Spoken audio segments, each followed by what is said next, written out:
بسم اللہ الرحمن الرحیم۔ السلام علیکم ناظرین۔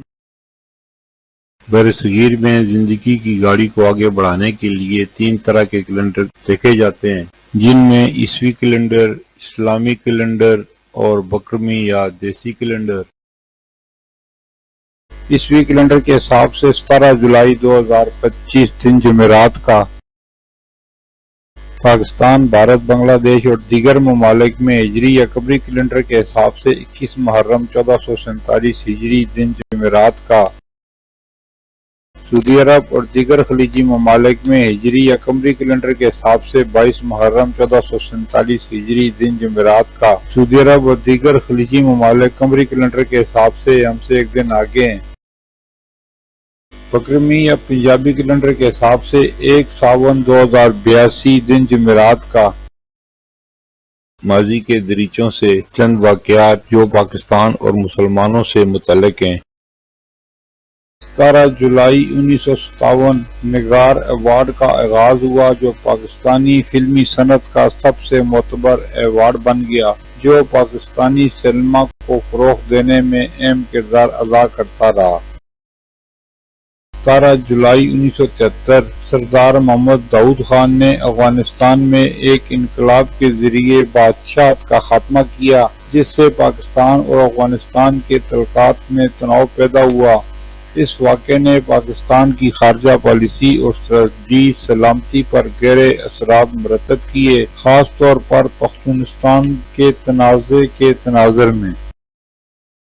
17 جولائی 1999 بے نظیر بھٹو نے خواتین، اقلیتوں اور تعلیم کے موضوع پر اقوام متحدہ کے خصوصی اجلاس میں تاریخی تقریر کی، جس میں پاکستان کی ترجیحات واضح کی گئیں۔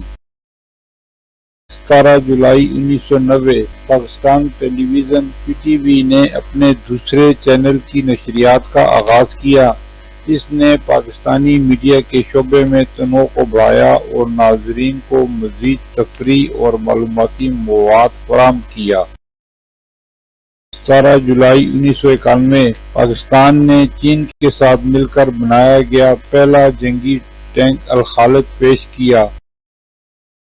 17 جولائی 1999 پاکستان کی سپریم کورٹ نے نواز شریف کے خلاف 1999 کے ہائی جیکنگ کیس میں دی گئی سزا کو ختم کر دیا۔ یہ فیصلہ ان کی سیاسی واپسی کے لیے اہم تھا اور پاکستان کی سیاسی تاریخ میں ایک اہم واقعہ سمجھا جاتا ہے۔ 17 جولائی 2004 مشہور پاکستانی فلم اور اسٹیج کے مزاحیہ فنکار البیلا دل کا دورہ پڑنے سے انتقال کر گئے۔ ان کی خدمات پاکستانی فلم انڈسٹری کے لیے ناقابل فراموش ہیں۔ 17 جولائی 2005 پاکستان کی سیکورٹی فورسز نے شمالی وزیرستان میں ایک آپریشن کے دوران 17 مشتبہ غیر ملکی دہشت گردوں کو ہلاک کیا۔ 17 جولائی 2014 ملائیشیا کی پرواز MH17 ہالینڈ کے شہر ایمسٹرڈیم سے کوالالمپور جاتے ہوئے روسی سرحد میں داخل ہونے سے قبل گر کر تباہ ہو گئی تھی۔ اس پر سوار تمام 283 مسافر اور عملے کے 15 افراد ہلاک ہو گئے تھے۔ 17 جولائی 2016 پاکستانی ماڈل اور سوشل میڈیا شخصیت قندیل بلوچ کو ملتان میں قتل کر دیا گیا۔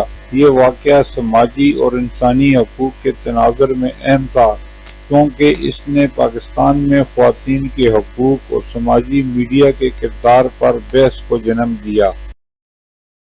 پھر ملیں گے اگلی ویڈیو میں، جب تک دیجیے مجھے اجازت۔ اللہ حافظ۔